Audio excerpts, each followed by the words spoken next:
국힘당이 어떻게 재편될까 지금 감이 잘. 아니 거기는 감이 안 오는 게 아니라 거기는 지금 아사리판이 났고 기본적으로 이번에 당대표가 김문수가 되면 당 쪼개질 거예요.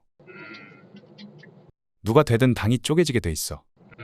한동훈이 돼도 쪼개지고 김문수가 돼도 쪼개지게 돼 있고 그런 상황이에요.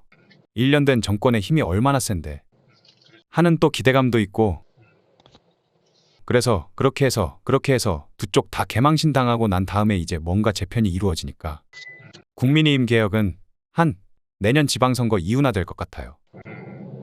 지금은 절대 안 되고 그렇게 되겠네. 김문수는 기본적으로 이 사람이 이 고집이 세고 권력 욕심이 센 사람이에요.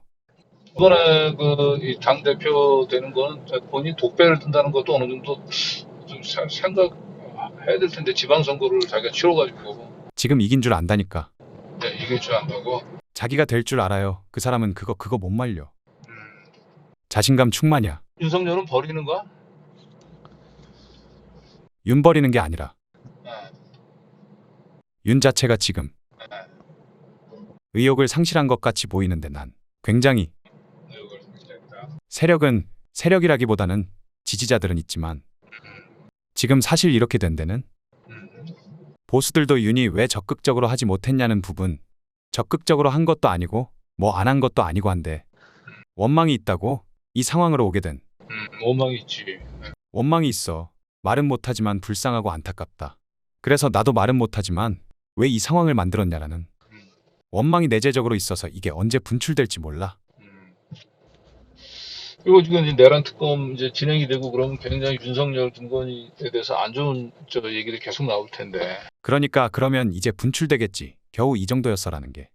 그러니까 윤의 지지세는 이게 뭐랄까 지금 어떻게 보면 허점이 많은 거예요. 무너질 수 있어 이게. 김계리하고 얘네들은 동향이 뭐 없나? 안 보이나?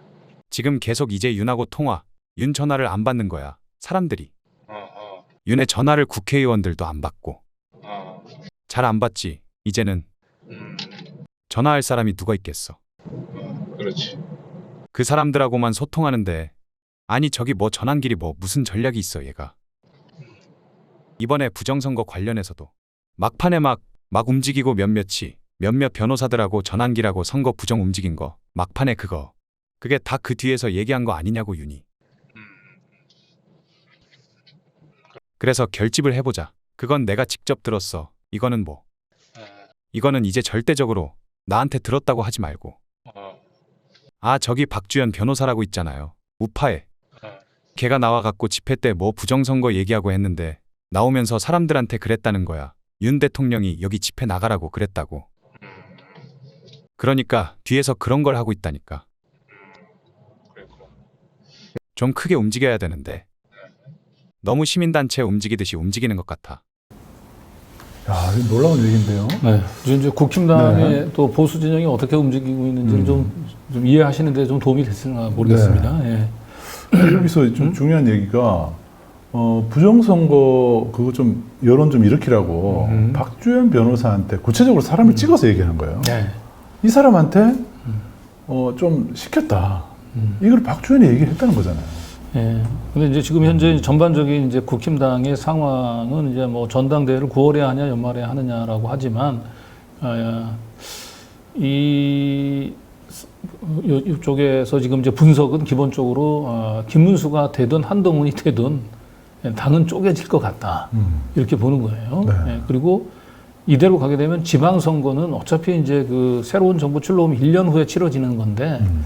지방선거 무조건 필패다. 또 한 번 질 수밖에 없다. 네. 그래서 지방선거 때까지는 자기가 볼 때는 이 보수가 구제불능이라는 거예요. 그래서 결국 지방선거나 끝나고 나야 제대로 정신 차리고 이제 보수가 다시 재편할 수 있을 것 같다. 이제 이렇게 지금 전망을 하고 있는 거고. 근데 이제 이 와중에 이제 그 윤석열의 경우는 지난 대선 때까지는 뭔가 그 부정선거 그 프레임을 씌워서 그걸 보수층 그 지지자들에게 그 바람을 불러일으켜서 대선이 끝나도 계속 그 선거에 불복하는 그런 흐름으로 가면서 자기가 뒤에서 그 예, 부정선거론자들의 이제 바람을 놓는 그런 그림을 이제 그리고 있었는데 그래서 네. 자기가 이제 믿는 몇몇 변호사들한테는 이제 부정선거 규탄 집회 같은 데 가서 적극적으로 발언도 해. 뭐 이렇게 지금 사주를 했다는 거잖아요. 그렇죠. 그런데 그럼에도 불구하고 그냥 김문수가 깨끗하게 그냥 승복을 해버렸죠. 1시 반에. 그래서 이 부정선거론자들 사이에서 김문수 네가 무슨 자격으로 그 선거를 패배를 인정한다고 하냐라고 말들 많았었는데 네. 결국 그 뒤에 윤석열이 좀 있었던 것 같아요. 네. 그러니까 이제 지금 이제 윤석열의 이제 마지막 입세가 이 부정선거였던 것 같은데 결국 이제 그것마저 지금 이제 물 건너갔고 그래서 지금은 뭐 국힘당에서 전화 거는 사람도 없고 그것도 그리고 웃기네요. 네. 윤석열이 또 직접 전화를 걸려고 해도 누가 전화를 받을 사람도 없고 그래도 이 박근혜 같은 경우는 조원진 현역 의원 중에 조원진 의원이라도 있었어요. 네. 그런데 지금 윤석열 쪽에는 아마 윤석열을 따른 의원이 한 명도 없을 것 같다. 윤상현하고 나경원이 항상 옆에 붙어 있어요. 네, 그래서 전반적으로 지금 이제 윤석열의 상태는 의욕상실인 것 같다. 이제 이렇게 진단하는데 저는 머릿속에 싹 정리가 되더라고요. 지금 이런 상태구나. 네. 네. 그러면서 이제 경찰에서 소환 조사 나오라 그러면 나 못 나가 이러고 버티고 있는 거예요. 네. 그러고 보니까 좀 초라해 보이기도 하네요. 자, 그런데 권지현 기자가 오늘 요거를 이제 팁으로 얻어서 강진 기자님하고 저기 극우 유튜브하고 통화한 내용을 팁을 얻어서 한번 사실 확인을 한번 해봤죠. 박주현 변호사. 네. 네. 박주현 변호사한테 네. 진짜 대통령이 그 부정선거 집회 나가서 발언하라고 했어요라고 하는 얘기를 물어봤는데 언뜻 어떻게 시인을 했어요. 자기도 모르고 대답을 합니다.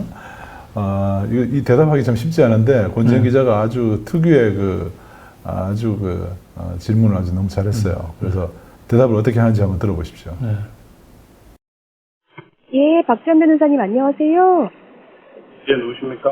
예, 변호사님 안녕하세요. 예전에 제가 황교안 대표님이랑 장지원 박사님 만났을 때 변호사님 칭찬을 많이 하시더라고요. 네, 네 누구십니까? 저는 지금 권지현 기자라고 합니다. 프리랜서 기자로 일하고 있고 이 사무사 같은 데서 지금 협업하고 있는데요. 예. 예. 이 부정선거 집회는 혹시 계속 하시나요? 모르겠어요. 하겠죠, 뭐. 전에 집회는 제가 감당하는 게 아니라서. 예. 네네. 근데 변호사님 혹시 나가실 때 있으시면은 저도 한번 같이 그때 따라 나가볼까 하는데. 예. 네네. 계속 집회. 좋습니다. 예. 네네.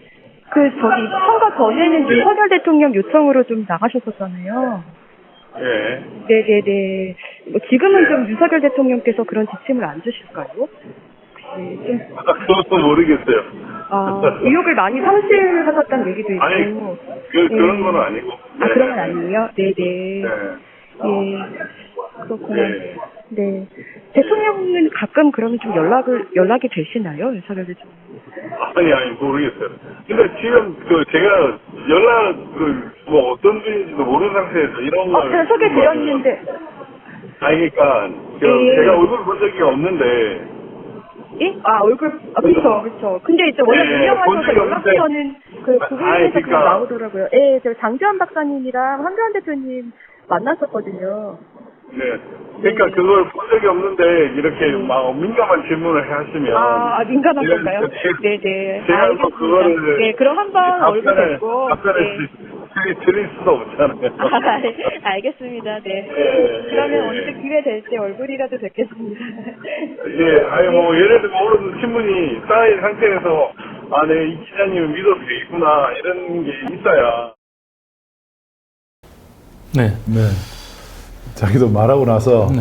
내가 지금 뭐 한 거지 이렇게 싶은 것 같아요. 얼떨결에 굉장히 민감한 질문에 시원하게 답변을 했어요. 그랬잖아요. 지난 대선 때 윤석열 대통령 요청으로 그 부정선거 집회에 나가셨잖아요. 그랬더니 하고 얘기를 했어요.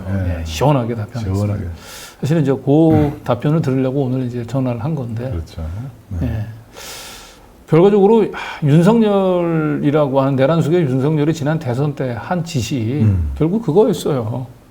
어차피 선거에서 이기기 어려우니까 이 선거는 부정선거였다. 부정선거 프레임을 씌워서 대선 불복 프레임으로 가면서 다시 나라를 한번 혼란에 휩싸이게 하고 그 혼란에 휩싸서 자신을 어떤 식으로든지 좀 생존을 좀 더 연명을 해보려고 하는. 네. 그러니까 오로지 나라가 지금 이런 상황이 됐는데 조속한 안정이나 회복을 바라는 게 아니고 계속해서 혼란을 부추겨서 자신의 안위만을 생각했던 사람이 윤석열이었다. 네. 근데 이제 이 극우 유튜브조차도 한심한 거예요. 그래도 한 나라의 대통령까지 했던 사람이 고작 한다는 게 가서 그 부정선거 집회 나가서 발언하라고 막 부추기고 그 그림이 너무 좀스럽게 움직이는 거죠 지금 윤석열이. 그렇죠. 예. 그래서 사실상 뭐 윤석열은 이제 더 이상 이 극우 보수 진영 내에서 뭐 맹목적으로 윤석열을 지지하는 사람이 아직까지 있지만 생각 있는 사람들 전체는 이제 더 이상 윤석열은 이제 보수의 아이콘, 보수의 리더가 될 수 없다라고 지금 판단이 되고 버려지고 있는 단계인 것 같습니다. 네. 자, 이런 얘기가 박주현 변호사의 역할이나 이런 얘기가 사실 이제 이전에도 한번 저희가 보도에서 작년 12월에 보도를 할 때도 한번 언급을 한 적이 있어요. 확인 한번 한 적이 있습니다. 권지현 기자가 취재했던 내용인데요. 당시 녹취 같이 한번 들어보시죠. 황교안 전 총리님 중에 여쭤봤더니 박사님께 좀 여쭤보면 어떻겠냐고 그래서 친하지는 않는데 서로 얼굴 보고 말이 어차피 그 정도면 밝히니까 그때 박지원 변호사라고 이분은 박지원 친해. 아, 두 분이 친하세요? 거기 김용현 장관하고도 친하잖아요. 그까지 나가면 그럼 계엄을 통해서 이거에 대해서 화답을 받았다고 생각하시는 거잖아요. 우리는 고맙다. 결론은 모르지만 수업 가는 게 우리 평생 소원이었는데 계엄군을 선관에 보내가지고 박사님이나 뭐 박지원 변호사나 이런 분들이 이렇게 하신 게 김용현 장관한테 가서 영향도 100%. 왜냐면 내가 강화문에서 발표할 때 내가 만든 파워포인트 유튜브를 박영현 그 당시 경호처장한테 다 갔어. 박영현 지금 국방부 장관한테 김용현. 왜냐면 나는 걔 전화번호를 모르잖아. 개인적으로 뭐 만나본 적도 없으니까 4년이 되니까. 근데 광화문에 다니다 보면 육사 선배들이 많잖아. 근데 그 옛날 자기가 데리던 부하 아니야. 김용현이가. 그래서 장 박사 이 전화번호까지 다 줬다는 거야. 김용현한테. 그 자식이 이제 연락 안 했냐고. 묻는 사람이 몇 명 더 됐어. 아니 박지원 변호사가 용산이랑 소통하셨다고 그거는 이제 황교안 대표 쪽에서 얘기했어요. 그거는 대통령 직접은 안 만나지만 수도실에 가서 부정선거를 한두 시간 토의할 정식으로. 굉장히 진지하게 그거를 들으셨네요. 그러니까 박지원 변호사하고 변호사 두세 명이 들어가서 부정선거에 대해서 그리고 시민사회 수석이나 이런 분들 그렇게 만나셨겠어요. 장재현 박사를 또 잘 모르시는 분도 있을 것 같아요. 네. 이제 부정선거 이 이슈를 갖다가 극우 진영에서 굉장히 적극적이고 거의 뭐 최초로 얘기를 했던 사람 아닙니까?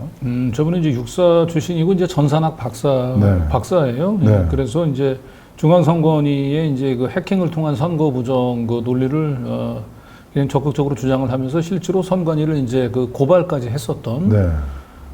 그래서 사실상 이제 12.3 그 계엄할 때 이제 본인 스스로 얘기하지 않습니까? 그 부정선거 관련된 얘기를 자기가 김용현 통해서 전달을 했고 대통령한테도 전달을 했고 그리고 이제 그 과정에서 그 메신저 역할을 했던 게 용산과 이제 그 가교 역할을 했던 게 박주현 변호사다 이렇게 얘기를 하고 있죠. 근데 이 박주현 변호사를 윤석열이 대선 기간 중에 당신이 좀 나가서 한번 부정선거 가서 한번 동을 한번 좀 떠봐. 선동을 잘 해봐. 뭐 이런 부추김을 했었다는 거죠. 그게 소문이 파다한데 그게 박주현 변호사 스스로가 자기가 막 얘기하고 다녔다는 거예요. 네. 그래서 권지현 기자가 물어보니까 툭 찌르니까 툭 대답을 한 거예요. 저렇게. 네. 박주현 변호사는 이제 뭐 썩어도 준치라고 그래도 왕년에 대통령까지 했던 사람이 나를 이렇게 나한테 신임을 해서 이렇게 집회 나가서 발언까지 하라고 했던 걸 약간 좀 자랑 삼아 얘기를 하지 않았을까도 싶어요. 그렇죠. 그죠? 네. 그게 뭐 자랑할 일인지 모르겠습니다.